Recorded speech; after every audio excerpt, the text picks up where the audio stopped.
gusto con todos, muy buenos días, muy buenas tardes, muy buenas noches. Dependiendo del momento en el que nos vean, los saluda Eduardo Jesús Chocato Rabina. Soy uno de los conductores de este su programa Asesoría Legal en Acción por Universal TV Digital, programa dedicado a la asesoría jurídica y al desarrollo del derecho en sus múltiples áreas, como lo es el derecho constitucional, penal, civil, comercial y las diversas áreas que nos acompañan en esta bella carrera, en esta bella rama del conocimiento.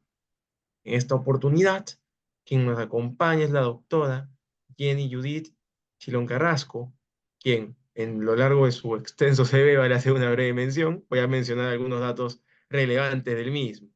Es abogada titulada por la Universidad Pedro Ruiz Gallo Chiclayo, es docente de computación informática, cuenta con maestría en Derecho Penal y Criminología, como a su vez con una maestría en Gestión Educativa y también una maestría en Criminalística con el grado de doctor. A su vez es asesora de tesis de posgrado de la Universidad Nacional de Cajamarca y cuenta con diplomas en lavado de activos, derecho penal, procesal penal y ejecución penal. A su vez es conciliadora extrajudicial, como también cuenta con la especialización en familia. También es fundadora de la empresa Investigación Jurídica y Ciencias Forenses Crimen, como también es perito en grafotecnia de la Escuela de Expertos Forense y cuenta con más de 10 años de experiencia profesional en lo que es el derecho penal y procesal penal. Es un gusto y un honor que nos acompañe, estimada doctora. Muy buenas tardes, un saludo fraterno desde Cajamarca, Perú. Como ya me presentaron, soy la doctora Jenny Judith Chilón Carrasco. Agradezco a Universal Digital, Asesoría Legal en Acción, por esta invitación y bueno, compartir este tema que ahora está en debate, lo que es la detención preliminar. Es cierto, la detención preliminar es un punto que se ha entrado en bastante en debate por unas últimas reformas que se han realizado hace unos meses, que han terminado pasando, por así decirlo, de una manera, la actividad principal, que antes se decía que era el Ministerio Público, pero ahora se debate que lo tiene la policía, otros dicen que no, que lo sigue teniendo el Ministerio Público, y así están con esas idas y vueltas. ¿Qué nos podría informar respecto, de una manera general, quizás para comprender a esta diligencia? ¿En qué consiste? Bueno, hay que entender que cuando hablamos del proceso penal aquí en el Perú, del proceso penal común, tiene tres etapas. Una etapa que es la etapa preparatoria, la cual también se divide en dos subetapas, que son las diligencias preliminares y también la investigación preparatoria. La otra etapa es la que corresponde a la etapa intermedia, en la cual pues interviene un juez de investigación preparatoria. Y en esa etapa es donde se da el control de acusación, donde después se puede dar lo que es una acusación contra una persona o también se puede dar el sobreseimiento, que muchos lo conocen con lo que es el archivo del caso. Y la última etapa es lo que es la etapa del juicio oral, donde se examina a los diferentes órganos de prueba. El tema controversial está más que todo en la etapa preparatoria, en la cual pues tenemos lo que son las diligencias preliminares. Dentro de estas diligencias preliminares, anteriormente lo hacía lo que era la policía, perdón, la fiscalía. La persona hacía su denuncia por un delito X, donde lo podía hacer. Podría hacerlo la denuncia en la policía o también podía hacerlo en la fiscalía. Pero esas diligencias preliminares tenían un plazo de 60 días y le correspondía exclusivamente hacer esas diligencias lo que era la fiscalía. Pero ya con el cambio de la norma, esas diligencias preliminares ahora le corresponden a la policía. Entonces, hay algunos casos que, por ejemplo, tenemos, en mi caso tengo actualmente, que recién se han iniciado las denuncias, han pasado a la fiscalía, lo que era normalmente el trabajo, y la fiscalía ha dicho, no, un momentito, esto no me compete, hay que mandarlo a la policía porque así está con el cambio de la normatividad. Y ahora pues están prácticamente en un proceso de experimentación, lo que es la policía, porque incluso están demorando más a lo que el trabajo diario que hacía la fiscalía. Y así se está dando, ¿no? Con respecto a las diligencias preliminares. Y posteriormente ya venía lo que es la etapa de la investigación preparatoria, que eso sí le compete a la fiscalía, eso no ha cambiado. Algo muy importante lo que ha mencionado, ¿no? Que este cambio ha generado de que se esté demorando más, ¿no? Es decir, que esté aumentando un poco este plazo, este tiempo de accionar de la policía. ¿Y usted a qué cree que se debe esto? Claro, es que en sí la fiscalía estaba en un trabajo práctico diario, que ya sabía cuáles eran los procedimientos que se tenía que hacer. La policía que de hecho interviene, porque ellos es un órgano de auxilio al Ministerio Público y realiza pues las diligencias de su competencia. Pero sin embargo, repito, eso lo hacía a través de la fiscalía. Y ahora ellos están en un proceso pues de experimentación. Entonces, de hecho, hasta que se adapten al inicio, pues será un poquito complicado, por decirlo así, pero ya una vez también que se tome la práctica, creo que también lo harán de forma rápida. Hay muchos abogados, por ejemplo, cuando tenemos incluso casos en la policía, a veces vamos para que se tome una declaración y demora bastante tiempo. A veces es una hora o más de una hora. Entonces, a veces hay algunos abogados que dicen, no, prefiero que pase a la fiscalía. En la fiscalía, por la práctica, ya es un poco más rápida, ¿no? Entonces, como tiene sus etapas, a veces ya como abogados ya conocemos el procedimiento. Mm. Eso es cierto, ¿no? Ya la experticia de cada uno termina haciendo que se desarrolle de una forma u otra cada proceso. Y como para conocer un poco más a su persona, y ya también relacionándolo al tema en cuestión, cuando usted recién ya comenzó esta vida de abogada, ¿no? En los primeros años ya de titulado, ya escrito en su colegio de abogados, ¿cómo era su experiencia a relacionarse por primera vez con un proceso y esta etapa inicial, ¿no? Esta diligencia preliminar? Bueno, en sí mi primera profesión es docente. Soy docente por más de 20 años ya en una institución educativa emblemática aquí en Cajamarca. Y bueno, esa es la primera profesión que tengo. Y después para el caso de abogada, de hecho que me gustó tanto también esta segunda carrera, que ni bien recibí mi medalla, por decir, no, hoy recibí mi medalla, al día siguiente ya estaba haciendo mis diligencias en el penal de Cajamarca. Entonces, ahí, por ejemplo, tuve un caso justamente que nunca me voy a olvidar, porque había tomado el caso de un expediente, una persona que estaba detenida, pero no podía salir, no podía ni siquiera armar el tema de su beneficio penitenciario porque ya le correspondía. Pero sin embargo, cuando fui a ver este caso, tenía todo el conocimiento, ya había recibido la información del caso, pero tenía que irme a visitar al interno. Entonces, como hoy, así como un día como hoy, recibo mi medalla, el día siguiente fui a averiguar al penal y de hecho, pues no, que te dicen varias cosas, que el penal es feo, que esto, que el otro, pero ya normal, como cuando algo te apasiona, acá no hay obstáculos. Estuve ahí en el establecimiento penitenciario, empecé a ver el tema de este joven que estaba justamente por robo agravado y para solicitar el beneficio penitenciario no había el expediente de este joven. Tuve que presentar escritos al Poder Judicial y no lo encontraba en el expediente. Recuerdo que tuve que buscar todo un cuarto donde había un promedio de 900 expedientes y no lo encontraba. Entonces, en una segunda visita que hice al establecimiento penitenciario para conectarme con este joven, eh, justamente le pregunté si es que no estaba en otro proceso de repente involucrado. Y justo el director de ese penal me dice, ah, sí, me dice, doctora, para ese expediente, para mi caso, decía el director del penal, para mi caso, yo he pedido ese expediente. Y ahí es donde ya prácticamente haciendo nuevamente el seguimiento, se encontró el expediente y este joven obtuvo su libertad, que ya me conocían también en el Poder Judicial porque decían, uy, ese joven, sabían por el nombre, siempre le escuchaban el nombre del interno. Y después cuando no me fui con él justamente a ver el expediente, ah, mira, a veces ese joven ha salido, mira la doctora que lo sacó, que esto, que el otro, ¿no? Y ese caso nunca me olvido. Y por ese lado, pues a veces conflictos de lo que corresponde a temas penales, ha habido bastantes. Entonces, por eso que como abogada tengo más casos penales, pero en el Perú, gracias a Dios, pues llevamos todo tipo de casos. Y ahora pues tengo civil, de familia, todos los casos que nos llegan, no podemos decir no. Y realmente pues uno se prepara porque tampoco no podemos presentarnos y hacer cualquier cosa, ¿no? Es que eso es cierto, ¿no? Algo que sí me he podido percatar del derecho, que usted me lo acaba de confirmar.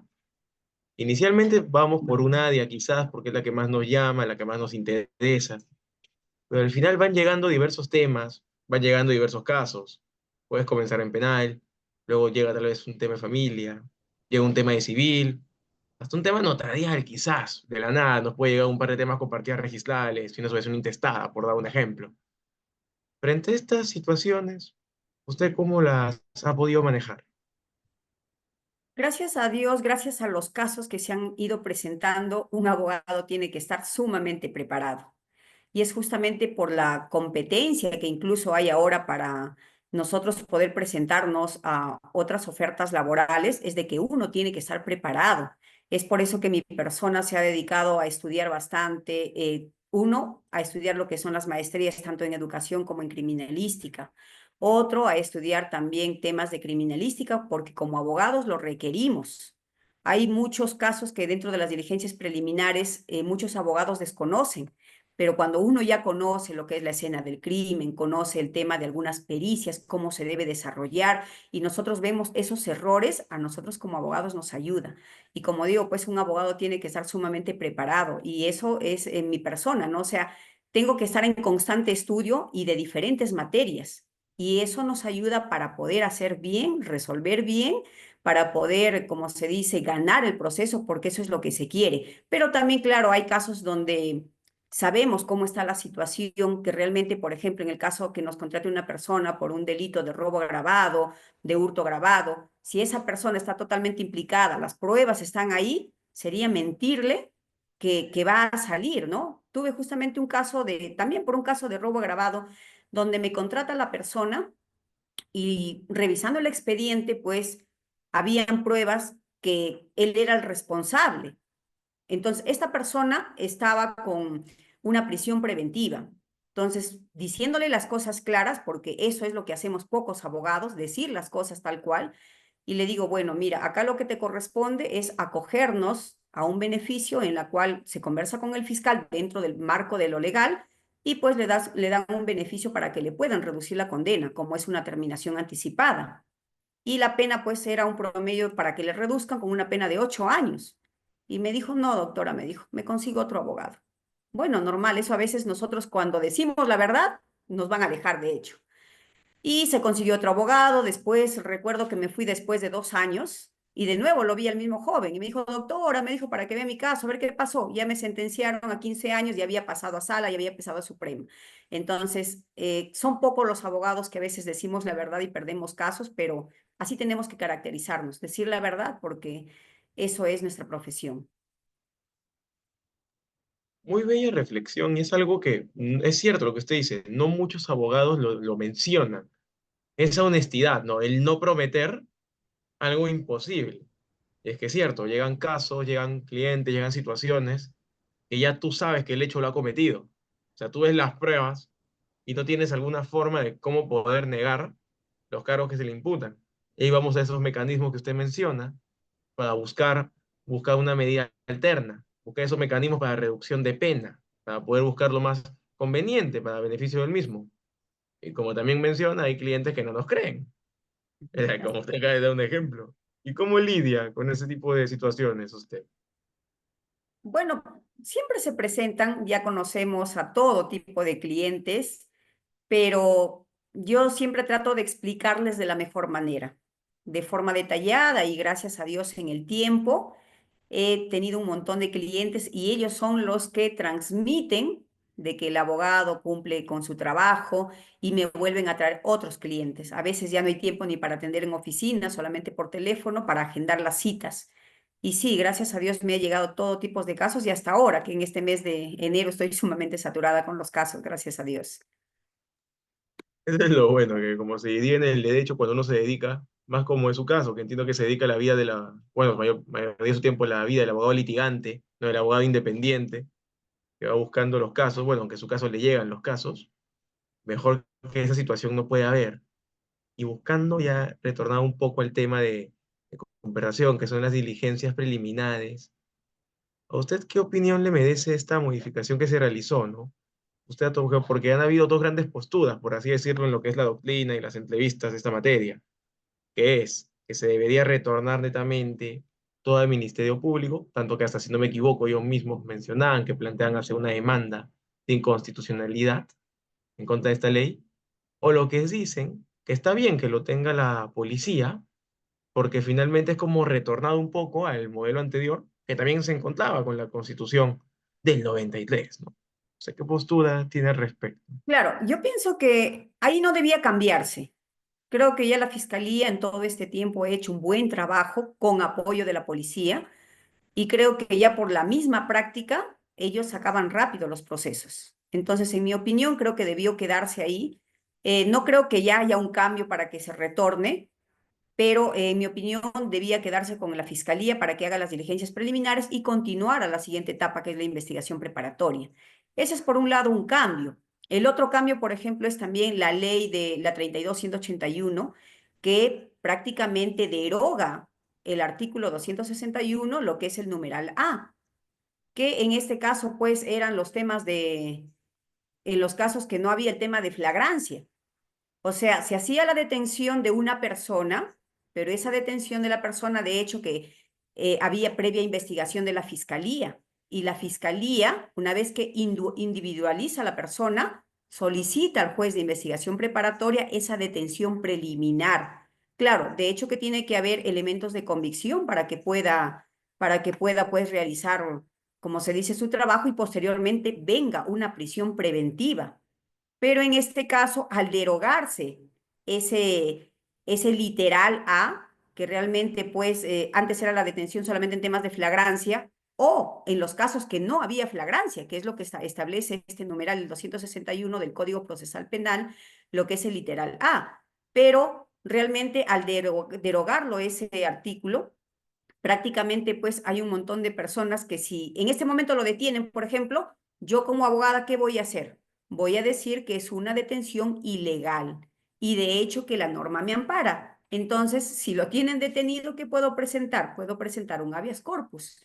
Entonces, en esa parte, ahí lamentablemente nuestros padres de la patria han hecho mal su trabajo y realmente pues ahora tienen, eso sí tiene que regresar, restituir ese artículo realmente porque al derogarlo están favoreciendo más que todo a aquellas personas que sí son responsables de un delito. Entonces, por ese lado, creo que sí se tiene que regresar. Para eso están consiguiendo, me parece, un promedio de 5.000 firmas para que vean pues el tema de que realmente regrese a su normalidad, por decirlo así. Es un dato muy importante. Y es que, claro, el famoso tema de la detención preliminar, ¿no? Y ese tema también, el tema de cuando se encuentran personas que están cometiendo delitos en fragancia, delitos en ipso facto, por así decirlo, que al hacer esta modificación termina yendo en contra un poco de la finalidad que se tiene con ello. Y respecto, justo como usted mencionó, que está buscando recopilar esta cantidad de 5.000 firmas, ¿no? Para poder presentar lo que sea la demanda. De inconstitucionalidad, sí. Ujú.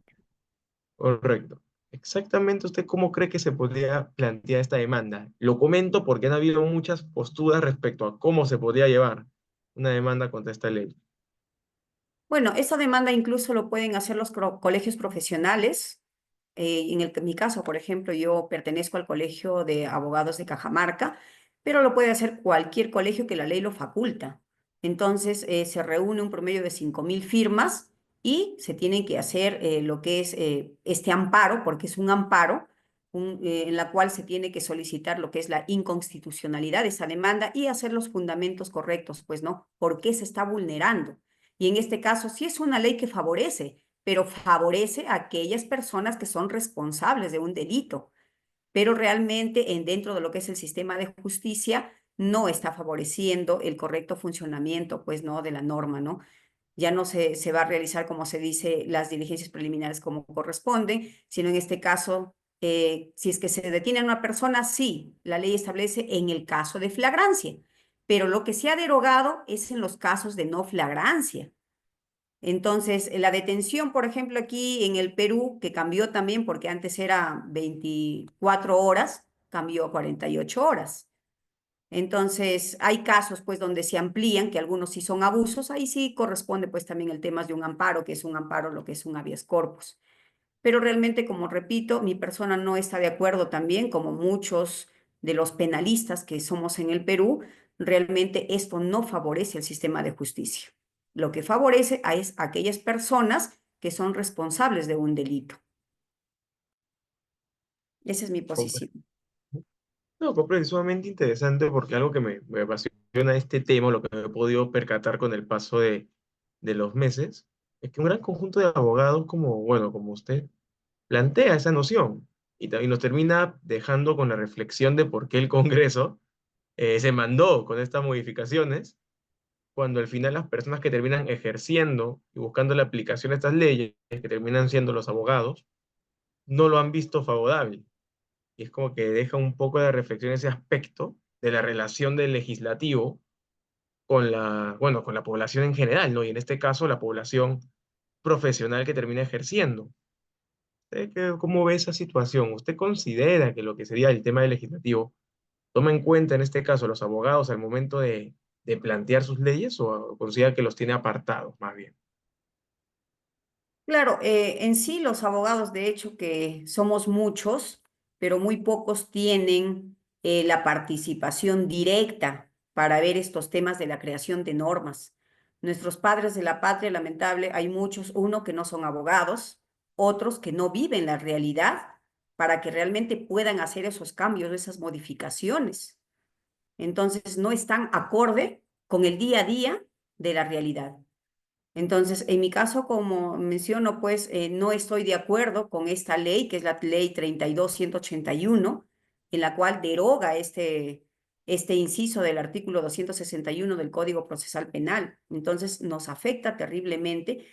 Claro que hay casos, pues, como se dice, yo como abogada, si hay una persona detenida y se aplica esta ley, de hecho que va a salir favorecido, pero eso no es lo correcto. No es lo correcto porque pueden dejar libres a personas que sí pueden ser, como se dice, responsables del delito y lo que se quiere es de que evitar que éste escape.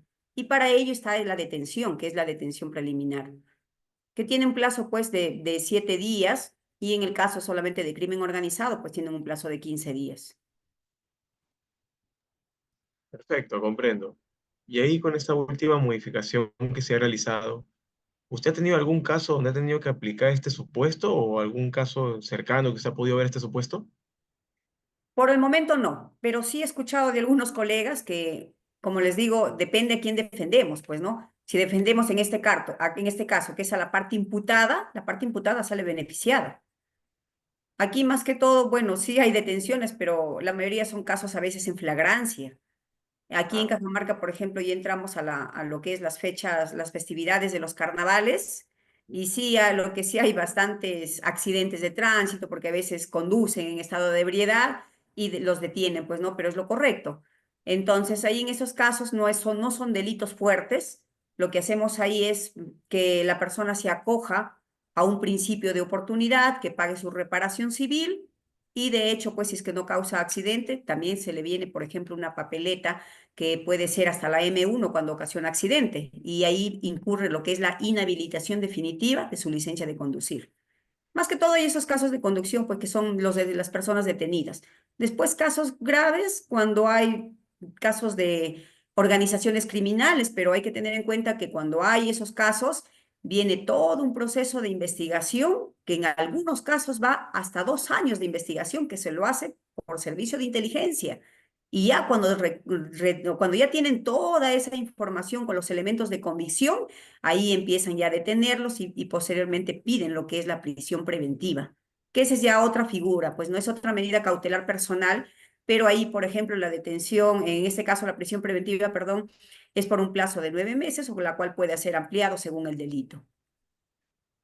la prisión preventiva es un tema sumamente interesante. Tenía el agrado de poder estudiarlo, comparar artículos académicos que vengo preparando para ello. Y respecto a la prisión preventiva, también hay una gran cantidad de opiniones, a favor o en contra. Algunos consideran que termina siendo una sentencia anticipada, que rompe su naturaleza de medida cautelar. Otros consideran que es totalmente necesaria para un correcto desarrollo del proceso. Está bien esa limitación al derecho a la libertad. ¿Usted qué opinión tiene sobre, bueno, sobre la prisión preventiva? Bueno, en los casos de la prisión preventiva, tiene que también cumplir con ciertos presupuestos. Anteriormente, por ejemplo, era de que la pena que se le puede imponer a la persona que está detenida sea mayor a 4 años, la cual también hubo una modificatoria y ahora piden pues que la pena sea superior a 5 años. El otro pues de que también que no tenga antecedentes la persona y son una serie de requisitos que nos establece pues no el Código Procesal Penal. En los casos que yo he tenido, gracias a Dios, me han salido favorables. O sea, el fiscal solicita prisión preventiva para la persona y la mayoría solicita, puede ser 7 meses. El plazo es 9 meses, pero pueden solicitarlo los 7 meses que les da el tiempo para que hagan sus diligencias preliminares. Pero nosotros como abogados lo que hacemos es verificar si es que cumple o no cumple con los presupuestos establecidos en el Código Procesal Penal. Y tenemos que ver siempre una falla para que al final el juez no le declare fundado al fiscal y nos dé la razón a nosotros. Y mayormente pues logramos, porque como sea, cuando hay una persona detenida, ¿qué se pide? Lo que es el arraigo, si tiene trabajo aquí en el lugar, por ejemplo, si estamos hablando de Cajamarca, si tiene trabajo, si tiene hijos, o sea, se hace todo un seguimiento que no tenga antecedentes también. Entonces, todo ello a veces nosotros reunimos los papeles porque son de inmediato. Cuando nos corren traslado, máximo son 2 días. Entonces, nos corren traslado, tenemos que estar preparados y reunimos los documentos también de inmediato para que, con la finalidad de que le declaren infundado el requerimiento de prisión preventiva al fiscal y sea favorable para nosotros, pues, ¿no? En mi caso, mayormente siempre defendemos, de hecho, a la parte imputada, que es las que nos contratan, porque la parte agraviada sí también nos contratan, pero son pocos. Y en este caso sí. Y sí me han salido favorables, gracias a Dios, porque siempre atacamos lo que es el tema de los presupuestos que establece el Código de Procesal Penal. Y siempre uno a veces no se cumple, y para ello pues tenemos que adjuntar los requisitos. Y su estrategia, ¿cómo logra? Porque claro, es un tema muy interesante, es algo que también se le complica a muchos abogados. En su estrategia, ¿usted cómo apunta a atacar esos requisitos? ¿Cómo usted ahonda? ¿Cómo usted averigua? ¿Cómo se plantea esa estrategia para romper los requisitos de la prisión preventiva? Claro, uno es que se tiene que evaluar uno punto por punto de lo que son los presupuestos. Uno, por ejemplo, cuando dice que la pena sea mayor a 5 años, pero si vemos que la pena es menor a los 5 años, y ahí nomás se rompe, o sea, ya no le pueden declarar fundado. Lo puede solicitar el requerimiento de prisión preventiva, pero con ese presupuesto no se cumple porque tienen que cumplirse todos los presupuestos. Entonces, ahí lo que hacemos ahora, en buena hora, que trabajamos todo lo que es el tema virtual, entonces conseguimos la documentación, por ejemplo, si es de una persona que está detenida y tiene hijos, de inmediato sacarle las partidas de nacimiento, si trabaja en alguna institución, de inmediato ir y sacarle un contrato de trabajo, o sea, todo lo que es lo legal y eso se adjunta lo que es al expediente, ahora virtual, como repito, porque anteriormente teníamos que presentarlo en físico, ahora virtual, y solamente esperamos lo que es el momento de la audiencia, porque nos notifican, ¿no? Y para el momento de la audiencia ya escuchamos cuál es el pedido el requerimiento que hace el fiscal, sustenta su pedido y ahí nosotros empezamos a contradecir lo que él sustenta. O sea, de repente, con respecto a este presupuesto no se cumple por esto, a este presupuesto no se cumple. Por ejemplo, ahí también viene el peligro de fuga. Si es una persona que no tiene antecedentes, tampoco se cumpliría, por ejemplo. Entonces son ahí cosas que vamos atacando presupuesto por presupuesto, según lo que establece en el artículo 268 del Código Procesal Penal.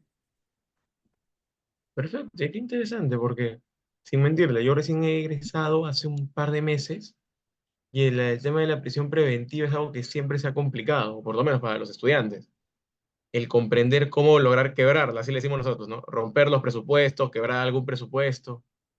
Pero claro, cuando lo escuchamos de esta forma, en un sentido más práctico, por así decirlo, se entiende de mejor manera. Y claro, respecto a los fiscales, porque se ha escuchado bastante de que hoy en día se vive un exceso de despedidos de prisión preventiva, que dicen que ahora lo normal es que se pida prisión preventiva como si fuese parte obligatoria de cada caso, cada contexto inclusive. ¿Usted en su Claro, experiencia ha notado esto o cómo lo observa? el tema de la prisión preventiva es un tema muy bonito, muy interesante y realmente pues sí, hay muchas controversias respecto a este tema porque la mayoría de requerimientos que hace el fiscal, la mayoría el juez los declara fundados. Entonces, también para hacer nosotros la defensa, de hecho, que tenemos que hacer una buena defensa y para ello tenemos que recurrir a los documentos necesarios de último momento, de último momento. Y eso es lo que nos ayuda para el momento de la audiencia. Y en el momento de la audiencia, pues sustentamos y luego esperamos. Pero ya más o menos se ve cuál va a ser la decisión del juez según la exposición del fiscal y según lo que el abogado defensor también presente en su momento. Y en mi caso, sí he tenido, como se dice en la mayoría de opciones también, que se ha declarado infundado el pedido del fiscal. ¿Por qué? Porque se tiene que atacar, como les digo, lo que es el tema de los presupuestos, pues, ¿no? Que no se cumplan. Basta que uno no se cumpla suficiente. Excelente, excelente ese aspecto. Y algo que quería también preguntar, ahondando un poco más en esto de la medida de la prisión preventiva, es de que, claro, cuando no se logra otorgar, no, perdón, cuando lo otorgan más bien en contra de un cliente, pero no se está cumpliendo los presupuestos, ¿usted ha llegado a presentar lo que se le dice el habeas corpus en esos casos? ¿O no ha llegado a presentarlo? El habeas corpus sí he presentado, pero en otras situaciones. En este caso, por ejemplo, cuando hay una prisión preventiva y supongamos que que le declare fundado al fiscal, de hecho que tengo la posibilidad yo también de apelar. Apelar, pues adjuntando de repente nuevos medios de prueba para que al final me den la razón. Ese es por un lado. Y por otro lado, sí he presentado lo que es el tema de habeas corpus, pero cuando ha habido vulneración de algunos derechos fundamentales de algunos internos dentro del establecimiento penitenciario. Ahí sí he presentado, porque a veces, por ejemplo, hacía las visitas a algunos internos y mencionaban algunos atropellos que se hacía contra la persona, ¿no? Entonces lo que hacía yo era primero indagar, porque tampoco no es hacer el escrito por hacer, tengo que indagar, tengo que recoger pruebas y es un poco difícil recoger pruebas en un establecimiento penitenciario. ¿Por qué? Porque ya he vivido también casos donde eh, el consejo técnico, por ejemplo, que tenía que hacer un informe, hacen un informe y por ayudarse entre ellos, hay otra persona que avala ese informe. Y en un proceso penal que hice, primero hice lo que es el habeas corpus, me dieron la razón y se les solicitó a lo que es al director del penal y también a las personas que forman el Consejo Técnico Penitenciario, cese con la vulneración de los derechos fundamentales. Y posteriormente a ello, tuve un proceso penal en relación a esto mismo y vimos pues de que en el informe que se había emitido por parte del Consejo Técnico Penitenciario había una firma que no correspondía. Entonces ahí nosotros también aplica lo que es el tema de la criminalística y pedimos pues de que se haga una pericia tanto a la firma como a lo que es la huella digital y todo lo demás. Y también salió favorable porque ahí el perito te saca el tipo de tinta, a qué fecha te lo ha firmado, entonces todo ello salió y bueno, salió favorable también. Ahí se logró también una condena, claro, suspendida para esas personas, un promedio de 5 años más o menos, pero pena suspendida cuando no tienen antecedentes. Pero sí he presentado varios, lo que es habeas corpus, para beneficio de algunos internos, más que todo en esos casos cuando hay vulneración también. Perfecto, estimada doctora. En lo personal, para mí ha sido una entrevista muy, muy gratificante. Me gusta su forma de ver el derecho, especialmente el derecho penal, de una forma, en mi opinión, muy práctica y muy concisa que permite que, bueno, tanto mi persona como cualquiera de los televidentes pueda entenderlo de gran manera. Y ya como para dar cierre a la misma, me gustaría hacer una consulta. Si usted tuviera algunas reflexiones que compartir con la población en general, los televidentes en general, ¿cuál sería? Bueno, en el caso de mi reflexión va más que todo para aquellos estudiosos del derecho, de la criminalística, decirles que como profesionales estamos en un constante aprendizaje.